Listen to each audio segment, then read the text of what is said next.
कर्मचारी या ठिकाणी उपस्थित आहेत. तर मी सर्वप्रथम सर्वांचे आभार मानतोय. आज 3 ऑगस्ट, ॲक्च्युली आपल्याला हा प्रोग्राम 1 ऑगस्ट रोजी खूप चांगला करता आला असता, पण तो शनिवार होता, त्यानंतर संडे आणि आज वर्किंग दिवस मिळाला. तर या दिवसाचं आपण संधी साधून आज आपण या ठिकाणी महसूल दिवस साजरा करतो आहोत. या महसूल दिवशी उपस्थित SDO मॅडम, उपस्थित सन्माननीय आमदार सर, उपस्थित PI साहेब, उपस्थित डोंगरे सर, उपस्थित पत्रकार रंगारी, उपस्थित जांभूळकर साहेब आणि उपस्थित सर्व पत्रकार आणि उपस्थित सर्व माझे महसूल कर्मचारी, सर्व अधिकारी. सर्वप्रथम मी तुम्हाला सांगतोय की महसूल हे जे खातं आहे सर्वात जुनं खातं आहे. म्हणजे ब्रिटिश काळापासून चालू असलेलं हे खातं आहे. सुरुवातीला 3च प्रशासन होते. एक म्हणजे महसूल प्रशासन, दुसरं म्हणजे विकास प्रशासन आणि तिसरं म्हणजे पोलीस प्रशासन. काय व्हायचं की गव्हर्नमेंटला जो फंड लागतो, गव्हर्नमेंटला जो टॅक्सेस लागतो, त्याची जबाबदारी महसूल प्रशासनावर दिलेली होती.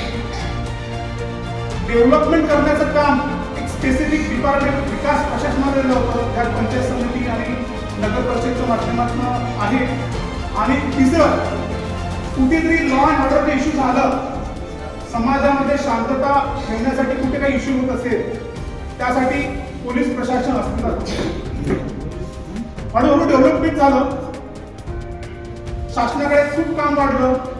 मग इलेक्शन असू द्या, जनगणना असू द्या, आपत्ती व्यवस्थापन असू द्या, मग कुठलं डिपार्टमेंट व्यवस्थित सांभाळू शकतो.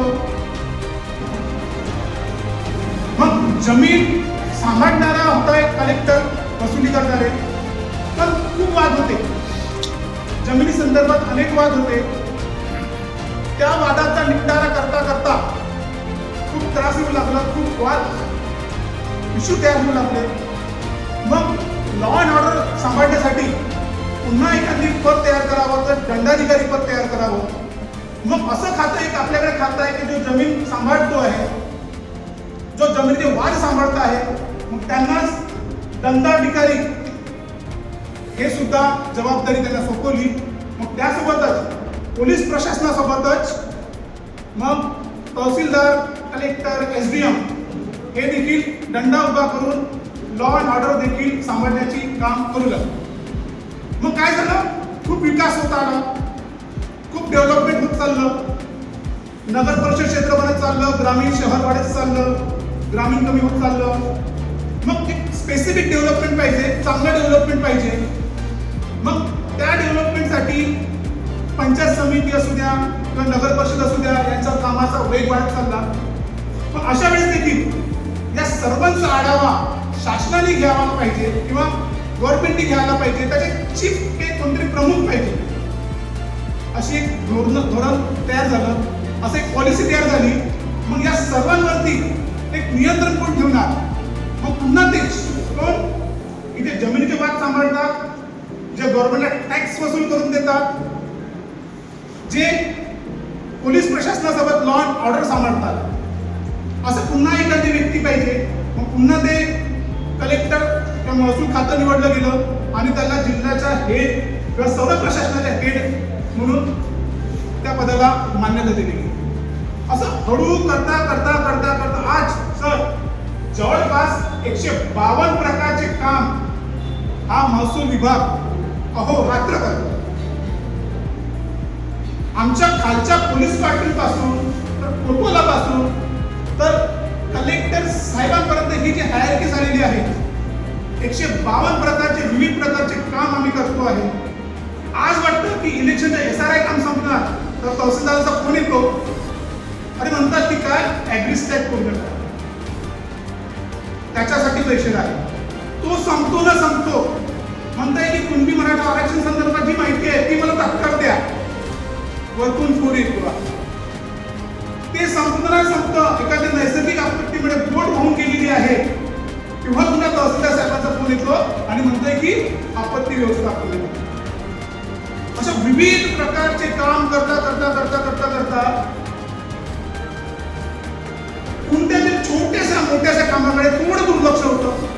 दुर्लक्ष होत नाही किंवा डोक्यात निघून जातं. मग त्यात जनता आमच्याकडे येतात आणि म्हणते की सर आमच्याकडे एवढ्या दिवसापासून अप्लिकेशन होतं ते केलं. हे सर्व काम सांभाळता सांभाळता पुन्हा तो विषय येतो. तो पुन्हा या व्यक्तीशिवाय पुन्हा अनेक विषय आपल्याकडे तो व्यक्ती देखील आला होता, तो व्यक्ती देखील आला होता, तो व्यक्ती देखील आला होता. त्यांचे पुन्हा काम करायचे आहे. पुन्हा तो आपल्याकडे काम वाढत जातं, व्यापक होत जातं. आणि हे सर्व करता करता महसूल प्रशासन कुठलंही भार न घेता, मी तरी तुमच्यामध्ये पाहिलं की एखाद्या तलाठ्याने म्हटलं की मला उद्याला काम पाहिजे, ते होतं म्हणजे होतं. मी स्वतः विचार करतोय हा इलेक्शनचं काम कधी करतो आहे, ॲग्रिस्टॅकचे फार्मर आयडीचं काम कधी करतो आहे, आपत्ती व्यवस्थापनाचं काम कधी करतो आहे, मी स्वतः विचार करतो. पण दुसऱ्या दिवशी मी जे काम सांगितलं तिथला तलाठी देखील प्रामाणिकपणे करण्याचे नेहमी प्रयत्न करतो. तर थोडक्यात सांगण्याचा उद्देश हा की आमच्या महसूल प्रशासनामध्ये इतके कामं आहेत, पण मागील 1.5 वर्षापासून या कामाचा व्याप अधिकच वाढलेला आहे. कारण की जे आम्हाला प्रमुख मिळालेले आहेत ते खूप ऍक्टिव्ह आहेत, खूप सक्रिय आहेत आणि खूप काम करून घेणार आहेत. वाटेल नाही तितके एक रेकॉर्ड ब्रेक शासन निर्णय काढलेले आहेत. एक शासन निर्णय संपला की दुसरा शासन निर्णय संपला की तिसरा. त्यामुळे महसूल प्रशासन जर आज नाही तेवढं ऍक्टिव्हली वर्क करतं हे मला अभिमानाने या ठिकाणी सांगावं लागतं. एक काम संपला, पट्टे वाटप, ते सुरुवातच झाली की दुसरं काम येतं, पुन्हा ते काम करतोय. मागील वेळेस शासन निर्णय फक्त निघायचे, पण त्याची अंमलबजावणी गाव पातळीवर होत नव्हती. पण त्याची अंमलबजावणी गाव पातळीवर घेण्यासाठी आपले मंत्री स्वतः डायरेक्ट तहसीलदारांची व्हीसी घेतात, डायरेक्ट एसडीओची व्हीसी घेतात आणि त्या शासन निर्णयाचा सार समजून सांगतात. तेवढा उत्साह मला येतो आणि माझ्या प्रत्येक भाषणाच्या वेळेस किंवा माझ्या प्रत्येक संभाषणाच्या वेळेस मी जे शासन निर्णय शासनाने काढलेले आहेत त्याच्या कुठेतरी ओघळता व्ह्यू किंवा कुठेतरी मी तुमसर तालुक्याच्या विविध ग्रामीण भागामध्ये किंवा तुमसरमध्ये सांगण्याचे मी नेहमी प्रयत्न करत आहे. आज बऱ्यापैकी शासनाचा 25 मार्च 2026 शासन निर्णय असू द्या किंवा 3 नोव्हेंबर 2025 गॅझेट असू द्या किंवा त्याच्या अगोदरचे भरपूर काही शासन निर्णय असू द्या, भरपूर लोकांना माहिती झालेली आहे. बरेचसे लोक माझ्याकडे येतात आणि या शासन निर्णयाचं आपल्याला काय करायचं आहे, कसं करायचं आहे याची माहिती घेतात. थोडं उपस्थित पत्रकार महोदय देखील या ठिकाणी आहे, तर तुमची साथ आम्हाला मिळाली तर आपण हे लोकोपयोगी खूप चांगले शासन निर्णय आपण अधिकरित्या लोकांपर्यंत तुमच्या मदतीने आपण नक्की पोहोचू शकतो. तर तुम्ही देखील महसूल प्रशासनाने इतर प्रशासनाला सहकार्य करून लोकांसाठी तयार केलेले महसूल विभागाचे शासन निर्णय कसं पोहोचवतील याबाबत आपण मदत करावं अशी अपेक्षा मी या प्रसंगी बाळगतोय. आज महसूल दिवस, या महसूल दिवशी जे उत्कृष्ट काम केलेले आहेत असे अधिकारी कर्मचारी यांचा सत्कार केला जातो. माझा स्टॉप, मी नागपूरला होतो, नागपूरला देखील एवढं विशेष नव्हतं, तेवढा चांगला स्टॉप मला या तुमसरमध्ये मिळालेला आहे. तलाठी असू द्या, सहाय्यक महसूल अधिकारी असू द्या किंवा महसूल सहाय्यक असू द्या किंवा मंडळ अधिकारी असू द्या, जितकं मोठं तालुका किंवा जितकं मोठे मोठे तालुक्यात मी काम केलेलं आहे, मोठे हिंगणा तालुका, कामठी तालुका, असे मोठे मोठे तालुक्यात काम केलेलं आहे. ते तालुका कुठे आहे, त्या तालुक्यामध्ये असणारे कर्मचारी त्यांचं वागणं खूप मोठं आहे. पण त्या मानाने भंडारा जिल्ह्यामध्ये जरी तुमचा तालुका मोठा असेल तरी नागपूर जिल्ह्यातील इतर तालुक्यामध्ये तुमचा तालुका छोटा आहे, लहान तालुका आहे. पण इथले कर्मचारी, इथले तलाठी, इथले पदाधिकारी त्या तलाठ्यांपेक्षा कितीतरी पटीने चांगले आहेत. या मी महसुलीला निमित्त मी तुम्हाला प्रामाणिकपणे सांगू शकतो. आता प्रश्न वाटलं मला की ज्या उत्कृष्ट कर्मचारी निवडावा कसं, खूप कन्फ्युज, कोणाला द्या. आपल्याकडे जवळपास सर्वच मंडल अधिकारी चांगले आहेत, सर्वच तलाठी चांगले आहेत, पण त्यापैकी थोडाफार मंडल अधिकारी सत्तेवे साहेब असू द्या किंवा तलाठी कुपळे असू द्या, उत्कृष्ट वाटले आपण केलं, परंतु फारसा फरक नाही आहे. पुढच्या महसूल दिनात कोकोडे किंवा सत्तेवे साहेबांसारखं मी 4 मंडल अधिकाऱ्यांना, 4 तलाठ्यांना उत्कृष्ट तलाठी किंवा उत्कृष्ट मंडल अधिकारी म्हणून पारितोषिक द्यावं, असं काम आपण या वर्षभरात करावं असं मी तुम्हाला आवाहन करतो आहे. महसूल अधिकारी, सहाय्यक महसूल अधिकारी आणि महसूल सहाय्यक माझा स्टाफ सतत देश सगळ्यात चांगला, कृती मॅडम असू द्या किंवा बारेवार मॅडम असू द्या, या देखील खूप चांगल्या. एकदा सांगितलं की त्यांचं ड्राफ्टिंग येणार म्हणजे येणार नाही, परंतु धर्मपालमध्ये काही वेगळंच आहे, त्याला सांगायची पण गरज नाही. असं करायचं आहे कसं, तो आणतो आहे विथ जिया, विथ अगोदरचे रेफरन्स, काही वेगळं. सुरेंद्र तो तर काही वेगळंच, त्यांनी कधी SRIचं काम 90% दिलं किंवा कधी आरक्षण काढलं किंवा कधी ते रॅशनलायझेशन केलं, मतदान केंद्राचं सुसूत्रीकरण त्याला म्हणतोय मलाही माहिती.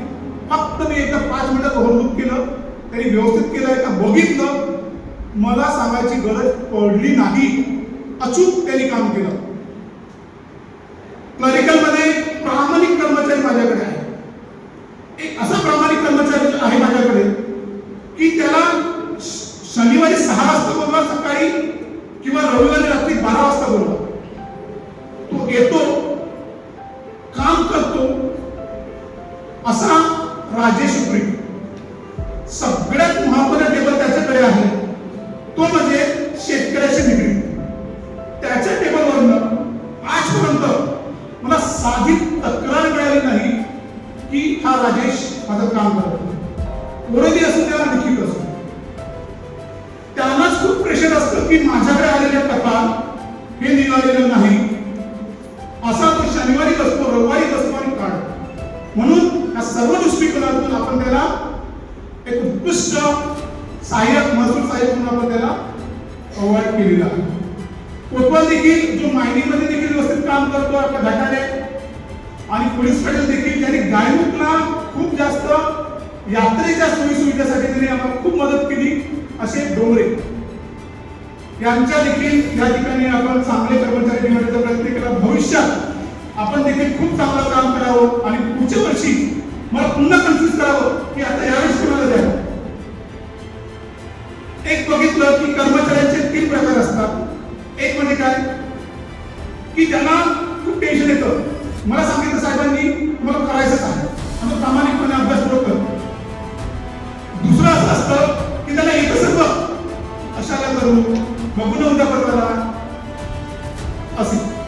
तिसरं असं असतं की ज्याला येऊन देखील काम करायची बिलकुल इच्छा होत नाही, तर सर्व येतं पण तो काम कसं करावं त्या काम करायला टाळतो.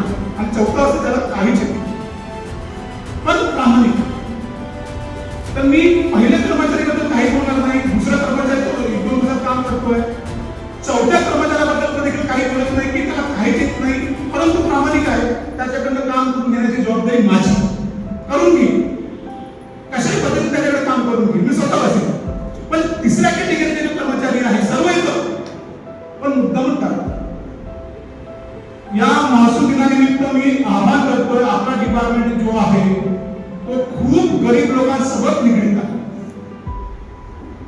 शेतकरी वर्ग ज्यावर डिपेंड आहे. पण मी बघितलं काही तलाठी महिनाभर साजेवर जात नाही, नाव घेत नाही कोणाचं, आणि काम न काही केले 1 महिना यानंतर खपून गेल्या जाणार नाही. शेतकरी तुमच्याकडे तुमचं मत बोलू नका, तुम्ही त्यांच्यासाठी उपलब्ध व्हा. तुमच्याकडे येणारा विषय त्यांचा आता वाढेल, कर्जमाफी आहे, 7/12, 8/12, आधार प्रमाणिकरण सर्व गोष्टी त्यांना लागतं. त्यांना त्रास देऊन तुम्हाला खूप काही मिळणार नाही. तुम्हाला जी खुर्ची ती मिळालेली आहे त्याच्याकडे खूप पावर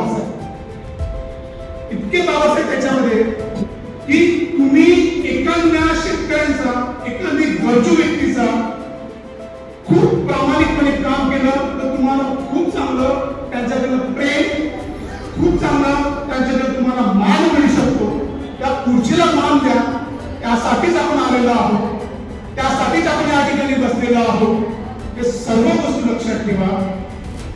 आणि जर मीटिंग नसेल, जर कुठलं स्पेशल काम नसेल, तर दौरा नसेल, तर जनरली तुम्ही सागर बसा आणि सर्व गोरगरिबांचे काम करून घ्या. खूप पुण्य मिळतं. तर आज या महसूल दिनानिमित्त मी सर्वांना हे सांगतो आहे की आपण महसूल दिन फक्त साजरा करणार नाही आहे इथून वर्षभर, तर पुढच्या वर्षी साधी तक्रार देखील आपल्याकडे येणार नाही पाहिजे याचं लक्ष द्यायला. कुठेही अडचण जाणार नाही. जो खरंच कामचोर आहे त्याला अडचण जाईल, पण काम करण्याची इच्छा आहे, काम करू शकतो, पण त्याला कसं करावं समजत नाही. माझी जबाबदारी त्यांना मी समजून घेण्याची 100% प्रयत्न करीन. आपण त्यासाठीच आहोत. आपला डिपार्टमेंट त्यासाठीच आहे. आपण त्यासाठीच बनलेलो आहोत. आपलं डिपार्टमेंटच जबाबदार आहे. आपलं डिपार्टमेंटच प्रामाणिकपणा आहे. त्या जबाबदार आणि प्रामाणिकपणे जर आपण वागलो, तुम्ही तुम्हाला खात्री देतो की तुमचं महसूल प्रशासन एक चांगलं प्रशासन म्हणून भंडारा जिल्ह्यामध्ये 100% नाव त्याचं लौकिक होईल. तर आज खूप छान जांभूळकर साहेब त्यांच्या टीम यांनी हा महसूल दिनाचा अरेंजमेंट केलेला आहे. मला वाटतं पोलीस पाटील आणि लोकल लोकांना पहिल्यांदा बोलवलं असं कदाचित, पण आपण देखील महसूलचे पाच आहेत, एक कर्मचारी आहे. त्याचं भान ठेवा. गाव पातळीवरच आपण आहात.